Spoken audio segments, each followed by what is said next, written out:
Welcome, Manatee County, to another edition of Manatee Herald's Let's Talk. Super excited about this week's show. We're going to meet District 2 School Board candidate Susan Agruso. As you know from my columns, which you should know by now, don't make me say it again, I've been really kind of critical of what's going on in the school district, and I know a lot of you feel the same way. So we're going to talk to Susan about some controversial subjects to include critical race theory. I'm going to bring up how she feels about Governor DeSantis' bill to protect our young kids from being taught gender identity, which is ridiculous. I'm also going to ask her about a little incident up in during her tenure as superintendent up in Long Island, about an incident with a elementary school play during the holidays where somebody changed some words around to kind of like take God out of Silent Night. Susan reached out to me and said there were some extenuating factors there, so we'll see what she has to say. And if I'm wrong, I will say that I'm wrong, but I'm skeptical until I hear what she has to say. She's also pointed out that she's a fiscal conservative in this race and not her opponent, so we'll talk a little bit about that too. So I look forward to speaking with her. We'll get a word from our sponsor, and then we'll come back and we'll start the show.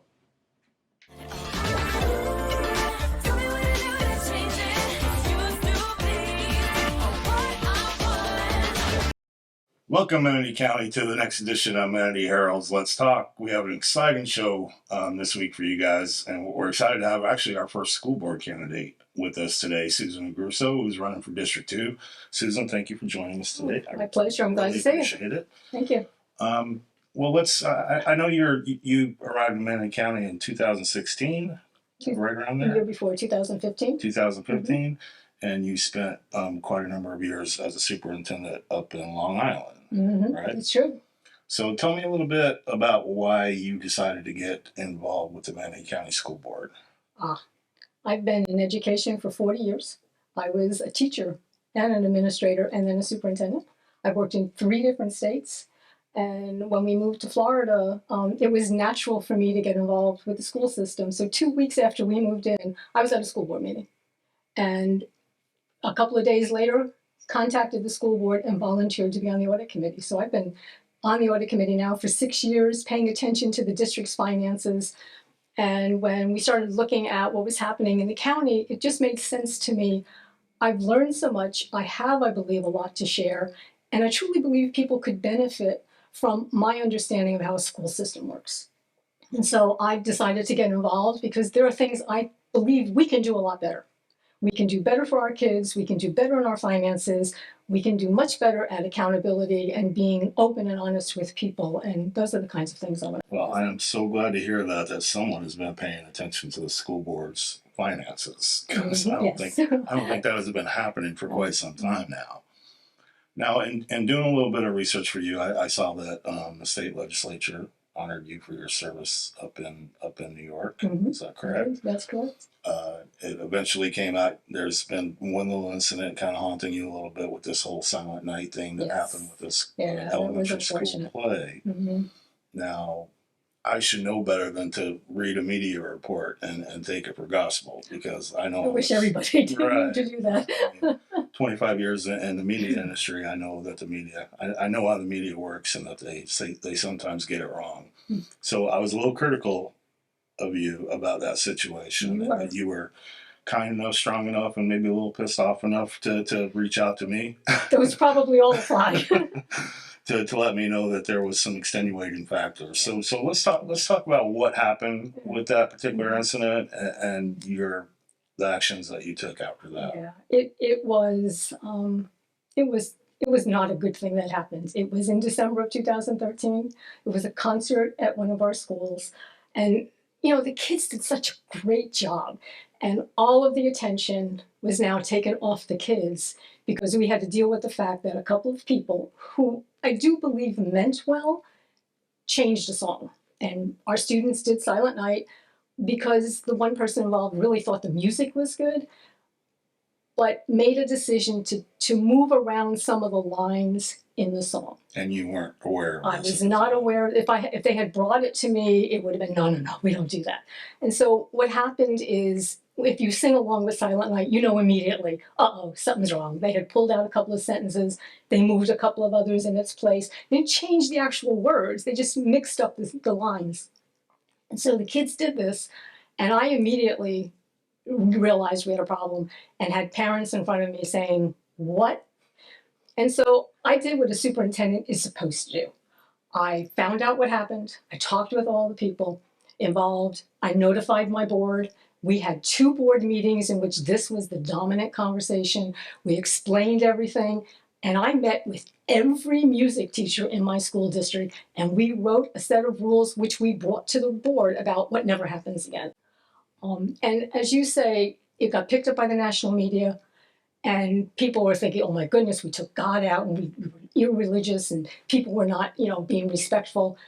That was not intended, but I know a whole lot of people got hurt because of a mistake that was made by some folks. And you ultimately stepped up and wrote a letter of apology saying basically the buck stops here. Yes, Which absolutely. is why I think a lot of people kind of took it as, okay, well, it was your fault because you weren't ready to pass the blame to anybody else. I had to deal with the people involved internally, and that was my job as superintendent. But publicly, I'm the superintendent. It happened under my watch, should not have happened, but it is my job to stand up to the public and apologize for that, even though I didn't personally do it. And it's the kind of leadership I think we need here. When something isn't done right, just say so. Admit it and tell everybody how you will fix it. And one of the reasons I am running for the board is because I understand that. I understand what accountability is, what it means to say to a superintendent, this is what we expect you to do. And yes, you did it, or no, you didn't. Oh, and by the way, you made that mistake and you have to own up to it. And we expect you to do that. And I think that's one of the things we're missing here, and that we really could spend a little bit more energy on, is making sure people are doing their jobs and being accountable for them. And that's awesome and refreshing that someone in education will actually listen to parents, talk to parents, because well, just how important is that as part of the educational process? I don't know how you run a school district without listening to parents. And one of the things I have worked hard on all of my career is to try and understand all the sides of an issue. I mean, we have a pretty split world right now in terms of personal views and things. But everybody's got some good ideas on both sides, and a lot more in common if we talk to each other instead of past each other. So I listen to everybody, and when I don't understand what you're talking about, I seek people out and say, okay, teach me. And I've had people in this community come, sit at my dining room table and teach me what I don't understand. So that if I have all the information and I have all the facts, then I can make a good decision. And that decision will be what's best for kids. But no one's getting turned off. Nobody is going to be ignored by me. I'm going to talk to them. I'm going to listen to them. We're not going to agree on everything, but we're going to get pretty close. Well, Manatee County, I promise you that I admit when I was wrong, when I am wrong. I'm going to withdraw my criticism of that old Silent Night controversy, and I appreciate, Susan, you giving us that explanation. Thank you for giving me that opportunity. Absolutely, and you sound like you bring a little bit of just how schools used to be, how they're supposed to be. Not the way things are going today. But one thing that I found very interesting in your email to me is you said you were the one that's a fiscal conservative. I am. Well, let's talk about that. I have known your opponent obviously a lot longer than I've had a chance to get to know you. I've seen him in action on the city council to where he's somewhat careful with tax dollars, but I wouldn't say he has the strength of personality to fight for what he really believes in. So tell me why, first of all, you are the fiscal conservative, and what actions that you think you can take on the school board to make things better than what they are. You know that you made reference to this recognition I got when I was by the legislature when I retired. That was brought to them by a Republican state senator who used to say to me, Susan, you get it. Okay. And it's because I'm real tight with money, especially other people's money. I think it's my own upbringing. I was taught to be responsible. I've worked since I was 10 years old. So I understand what it means to make money and then have to spend it and balance budgets and all. I was a superintendent during the recession. And you want to talk about tight fiscal policy when state aid you were expecting is no longer coming, and you're trying to make sure programs are in place and you're not firing teachers, but there isn't a whole lot of money to go around. I am very careful with every single dime. We have $1 billion budget here. And I'll be the first person to tell you, we have to put in the money necessary to properly teach our children. But we have to know where that money is. And there's a lot of specialized categorical aid here, things that have to be spent on certain things, so you can't move that money around. That's part of the structure of a budget. But there are ways to maximize how that money is used, to make sure you have enough operating costs to do the things you have to do every day, like pay your teachers. And one of the things that caught my attention was the whole referendum. Now, I supported the referendum. Okay. And I supported it because I did not want our teachers to get pay cuts because we didn't have money to continue what was passed a few years ago. But at the same time, I wanted the board to sit down and go through that budget line by line.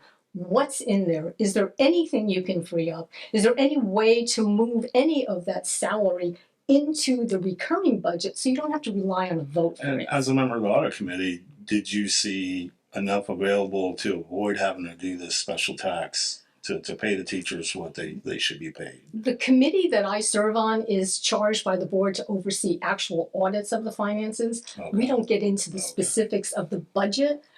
But that's something a board should do. And one of the first things I will do as a board member is actually get that line by line budget and start doing the crosswalks.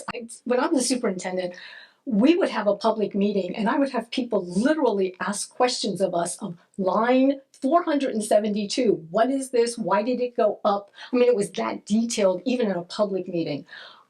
It's a big budget, but we should know what's in there. And I want to see, and in 2024, when we put this referendum up again, everybody is going to know this is why we have to have it. Or hopefully not Or have. not have it. Right. I don't know if we could find $50 million to free up to cover the referendum, but we're going to look. Well, this current administration is pretty top heavy when it comes to salaries, and they use the last extra mill tax to give themselves bonuses and pay raises before they even gave the money to the teachers the first time around, not the second time around. So the question remains: when you look at $1 billion budget for a county that has 50,000 students. Don't maybe do the math, but I mean that's a lot of money per student, and I would think what I hear from a lot of fiscal conservatives about the whole tax issue, who actually supported the issue, is they knew that the teachers would be punished if this tax didn't pass, and that's I think where a lot of us fought tooth and nail, saying, you know what, I mean you have a lot of money, there has to be a way to find that money for the teachers without coming in and keep coming in and digging into our pockets. Because now look at us. I mean, we're in inflation. We're probably heading towards a recession. And most of the cities and counties have been keeping the taxes, stable. And it's still always the school board that's coming back for more and more money. I mean, at what point does that stop? I mean, as a superintendent in your district, I mean, what kind of discussions did you have with your school board as far as financial needs? My school board was involved in every single financial decision because that's the responsibility of a school board. The school board is in charge of the money and so they have to know what's there. And where I was a superintendent, you had to have a public vote on your budget. So it wasn't just the 5 members of the school board who said, yes, we're going to do this and putting that up, and that's our budget. You had to take it out to the community, and if 50% plus one didn't vote for it, you didn't have a budget. And you were now on what was called austerity, where everything got cut. So we were very careful about any kind of increase we were asking, and it had to be justified. Here, I think we have to remember that a lot of our budget is what they call categorical aid or specialized funding. It has to be used for certain things. We have a lot of construction money in there because we have a growing school district with more and more kids coming. So there's a portion of it that, and that has to be spent that way and not in other ways. Our teachers need to be paid fairly on a par with what's around us. But if we can, I want to see that money moved into the regular budget. And if we're putting up a referendum, we should be very specific about what it is for. And before it goes for a vote, very, very specific. We are going to spend $1 million on this project. We're going to spend 1.5 on this, and this is why. And I think that's what we need to see. I can't promise people that we can cut taxes or not have a referendum because I don't have that kind of detail yet. Right. But I am certainly going to find out. Okay. That's great. Just kind of let's jump into another. Well, first of all, let's call up all of your old school board members and have them come to Manatee County and run for the school board, because I can tell you that this school board hasn't paid attention for a long time, and I'm sorry to say, and it's my opinion, that they've let this superintendent get away with way more than what she deserves to get away with. Let's talk about, and I don't want to throw you under the bus here, but there, and I won't say Cynthia Saunders by name, but let's her last little issue with inflating grades and stuff like that. I mean, I think everybody was really disappointed with the way the school board just sat back and did nothing about this.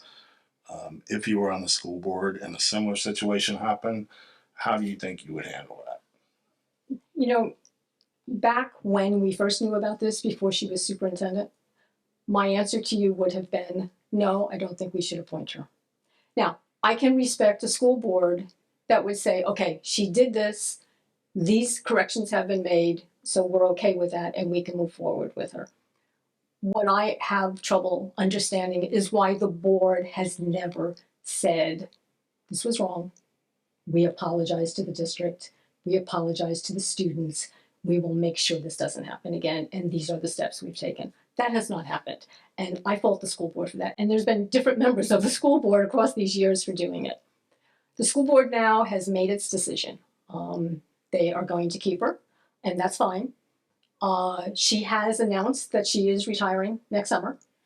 When the new school board comes in this fall, they will choose a new superintendent, and we need to do a national search, find the right person who is experienced, has been successful, is of high integrity, and can take our district to be the best and do the best education for our kids. And that's what we're going to focus on. You just made my day. I did not know Saunders had announced her retirement. So yes. Yay. That's great news. Yeah, I mean, how do you think this school board has handled, I mean, you know, with the national issues that are coming up with what's happening in all of our schools and stuff like that. I've seen some of these school board members not handle parents very well, even worse in Sarasota, but still here in Manatee County as well. I mean, we're going to go back to the same kind of subject, and I know you already touched on this, but do you think this current school board or some of its members are treating parents with dignity and respect? There are times when they do not, when some of them do not. And I will give them the benefit of the doubt. It's, you know, when you're sitting up there and you've got people coming to a podium, especially in a 5 or 6 hour meeting, which I have sat through because I go to most board meetings, and they're screaming at you and yelling and complaining. It sometimes is hard to always be respectful. I want them to try, and I promise that I will always try to treat people properly. I think 2 changes I would make in how we do this is, first of all, I got a pretty thick skin. If you're going to be a superintendent, you've got to do that. And I think we need to just let parents have their 3 minutes and say what they're going to say. And too many times they get interrupted because they're going, let them say their say. There are certain behaviors that, of course, are inexcusable. It is a school. You don't curse. You don't do some other behaviors. But for the most part, let them have their say. And number 2, pay attention to what they're saying. You got to watch their faces. You got to listen. You got to hear the words. And I was at a school board meeting a couple of weeks ago, and people were using the same words, but you could tell they weren't saying, because they weren't talking about the same issue. And so you really have to be careful about getting rid of jargon, paying attention, answering their questions. And I think there are proper ways for doing that. And, you know, Public comment should be early in the meeting, and let parents have their say. And one of the things I used to do as a superintendent is when a parent stood up and said something, because the board typically is not supposed to respond to parents because you can't speak for the board, you have to speak for yourself. And so when a parent would say something and say, I don't understand why my child can't take this course, I would say to that parent, Miss So-and-so, whoever was in charge of that particular area, is going to speak with you outside and get your information and follow up with you. We used to do that. And when I worked in Charlotte-Mecklenburg, the superintendent, who was so good about that, always made sure that someone on his staff followed up with a parent when they brought it. And so I learned it from him. That is a good practice that I would encourage our new superintendent to do. You sure you don't want to be superintendent instead of a school board member? I must say this very carefully to everybody. I am not running for superintendent. I loved my job and I loved my students, but I'm at a new point in my life. I think that experience is going to help me work with a new superintendent, but that's not my job. My job as a board member is to take care of the money, hire the best possible superintendent, hold them accountable, and make sure our district becomes great and does what it's supposed to do for kids. Excellent.